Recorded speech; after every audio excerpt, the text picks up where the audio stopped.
Arts in McNairy. We're here at Crossroads, Change in Rural America, an exhibit brought to you by Smithsonian Museum on Main Street, Humanities Tennessee, and of course Arts in McNairy. Arts in McNairy would like to thank our local sponsor, Precision Assembly. Last time we visited with Jack Martin of Hockaday Handmade Brooms. He talked to us about his craft of broom making, also his life in rural West Tennessee. Today we have Jay Templeton. Jay Templeton is a family farmer. He was also served as the mayor of McNairy County and the commissioner of agriculture under Governor Bill Haslam. He is currently running for the state senate seat for District 26. Along with Jay, we have Sean Pitts. As you know, Sean is the committee chair for Arts in McNairy for our traditional arts committee, and they're going to be talking about agriculture. So let's go listen in. Welcome, Jay. Good afternoon. Thanks for coming out and being with us. I know it's spring, so you need to be in the field, and Yeah. it's campaign season. You need to be out on the campaign trail, so I know you're busy, so thanks for coming in and talking I'm with us. glad to be here. Good. We're at the Crossroads exhibit, and a lot of the exhibit deals with changes in rural America, of course, but big parts of the exhibit deal with land use and especially agricultural land use. And so we all know that, especially in the second half of the 20th century, that industrialization changed everything for Americans. It probably changed nothing more so than it did farming, family farming in particular. So I'd like for you to maybe just talk to us a little bit about what those changes were that impacted farming over the course of the last 100 years or so, and sort of how we're still experiencing those changes today. Well, sure. First of all, let me thank you for your leadership in putting this together. I think it's a great asset for our community here in McNairy County and all of Southwest Tennessee. But yeah, probably nothing has changed more due to mechanization in the world of agriculture.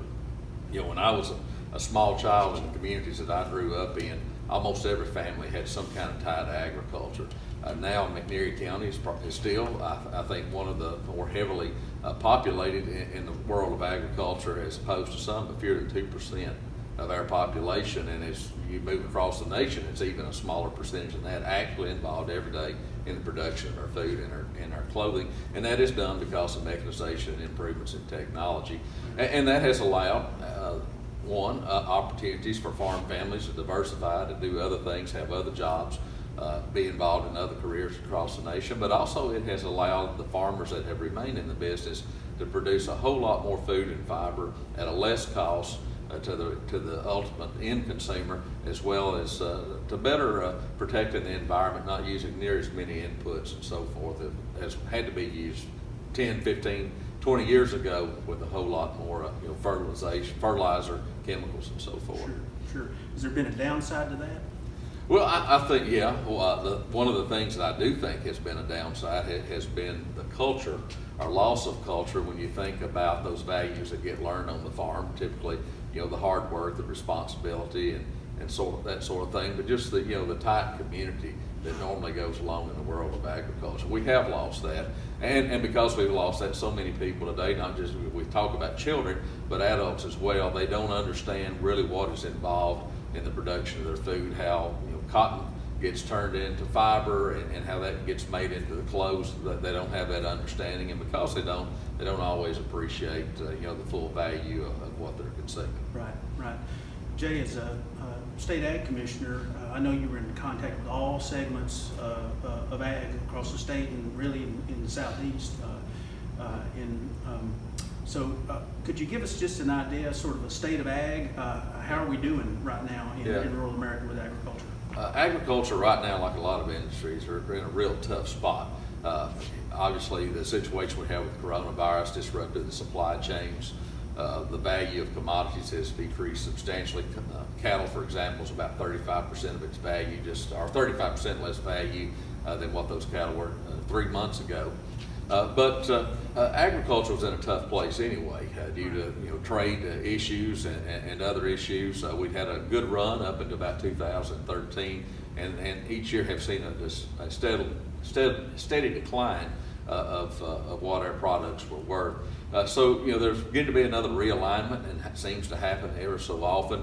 One of the things that had given me some cause for encouragement, not really seeing farm farmers having to leave the business, certainly having to make some different decisions and maybe not having the opportunities for the next generation to come on in exactly the same way. But still an embracement of technology. The farmers that we have are innovative.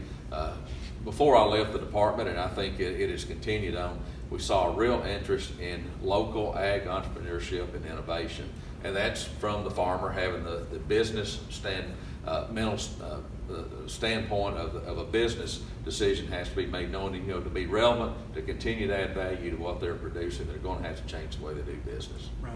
You mentioned the disruption of the supply chain with farmers maybe having trouble getting their product to market or in the hands of consumers. Right. What's the bottleneck there? That's not on the farmer, is it? No, it's not. Production's going on. Cows still produce milk with or without a coronavirus. Corn's being planted, vegetables are being planted, and I understand to the consumer, sure doesn't make a whole lot of sense to see the dairy farmer having to dump milk. We know that southeastern Georgia farmers, North Florida farmers plowed vegetables under. We know here in West Tennessee, our cotton, our corn, our wheat, our soybeans worth quite a bit less than what they were just a few months ago. Pork, chicken, it doesn't matter. It's in the processing area.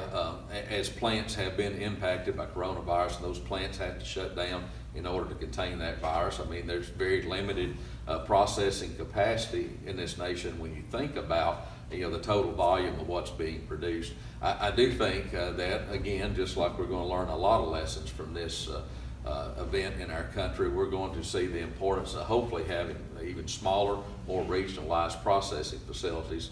And it makes good sense, I think, not only from being able to make sure that we have food security, but from national defense, any number of reasons. And I think you want to put people to work and hopefully provide some value to what's being produced on the farm. Sure. You mentioned already that food and fiber, we think about some of those things when we think about agriculture. We think about that's where we get our food from, and that's vital, that's important. Yeah. Many facets of agriculture. Can you talk a little bit about what you think in terms of going forward, where ag's going to need to be to respond to some of these changes? Yeah.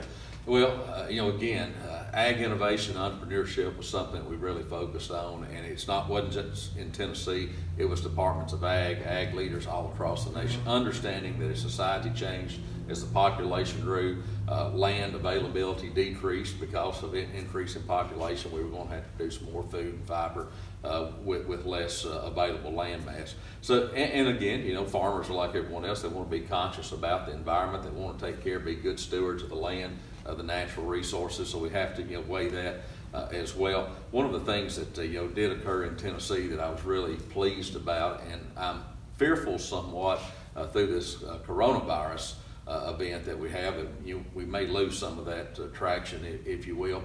But we saw a real growth in small farms in Tennessee. Most states surrounding us saw a decrease in farms, period. Tennessee saw an increase in farms, not just the small ones, which told me that was giving a real opportunity to farmers with a small amount of land, a small amount of resource equipment, but they were able to supply restaurants, schools, and as well as their own community. We just saw a lot of growth in that, and I hope that's something that this is not disrupted, because those are certainly entrepreneurial, some of the most innovative people that I came across in the world of agriculture, making a living at just a very small plot of land. And one of my favorite stories that I tell is going into an abandoned warehouse there in Nashville one time, and all these leafy greens growing in hydroponics. I thought, that is much of a farming operation as the largest cotton farm in West Tennessee, and we've just we've learned to value that. We understand the importance of those kind of operations. Yeah. So we get our food, we get a lot of our products, raw materials from farmers. What other kind of impacts that we might not think about does a family farm have on the local economy? Well, sure. You think about the parts house. You think about the service stations. You think about the farmer co-ops that most people think, well, that's just all about the farmers. Well, how many people go in here in Selmer, Tennessee to our local Stockdales and buy clothing and buy gardening supplies?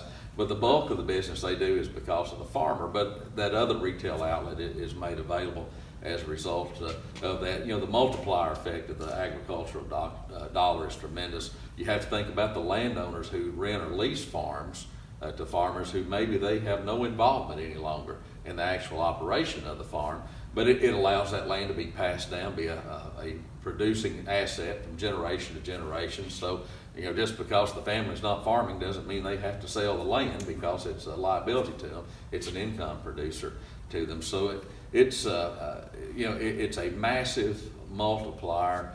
And when you think about it, agriculture, whether it's growing food and fiber or if it's growing timber, it's really taken a raw resource, the land, and there's seed involved and all the other things, from a natural state that we're aware of, and it's creating something of value that we're able to further process. So people who are far removed from us in a chemical lab somewhere, making something out of plastic, ties right back into my soybean farm, because at some point some of that oil is being used in that plastic. So it's, our whole economy is really built around agriculture for people who are 3-4 generations removed and maybe even further removed in the production chain from where that product got produced on land. Right. Somewhere in rural America. Right. The last question. We talked a little bit about some of the changes and some of the most visible things that the consumers see. Been in like agribusiness and agritourism, Yeah. and in sort of the last 20 years or so, the farm-to-table movement has provided new opportunities, maybe for farmers and things like that. What sort of opportunities do you see going forward? Looking down the road, let's say, for the family farm. Again, hate to just keep referencing the current coronavirus event that we're experiencing in this nation, but I have seen a real interest in the consumer to know more about where their food comes from, understanding that they want to have a safe, reliable source, and they want it to produce locally.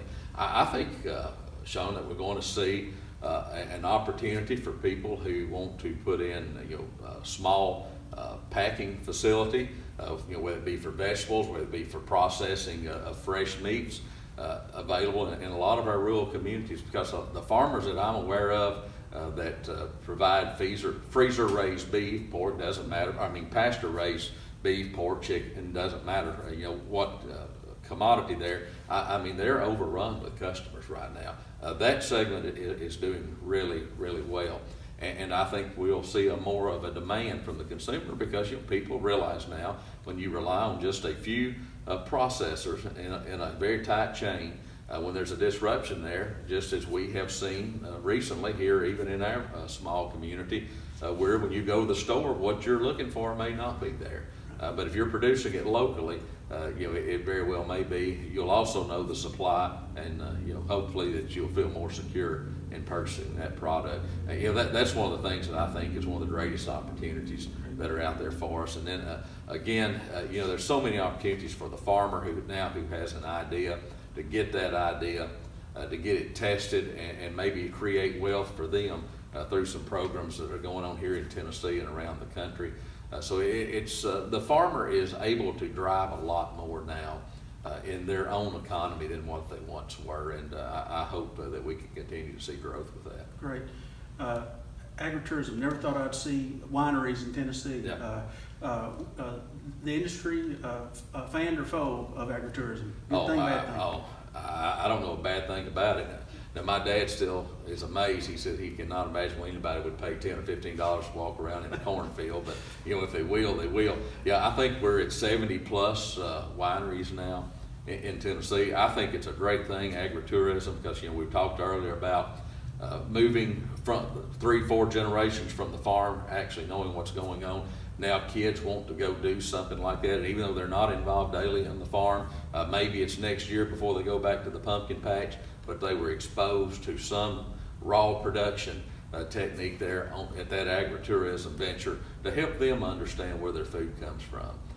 And again, there are a lot of farming operations across Tennessee and our nation that has given them a great source of additional income. And I remember a couple of years talking to a farmer who actually, and he was a large row crop farmer as well, but he hired out the combining of his soybeans to another farmer and sold his combine because it was more money for him to be at the pumpkin patch, which was a lot smaller acreage, and the corn maze as opposed to harvesting his own several hundred acres of soybeans. Right, right. Great conversation, Jay. This is a longer, much longer conversation than we have time for, but appreciate you coming out. And But thanks for speaking with us. having me, I appreciate it. Right, thanks again. Thank y'all.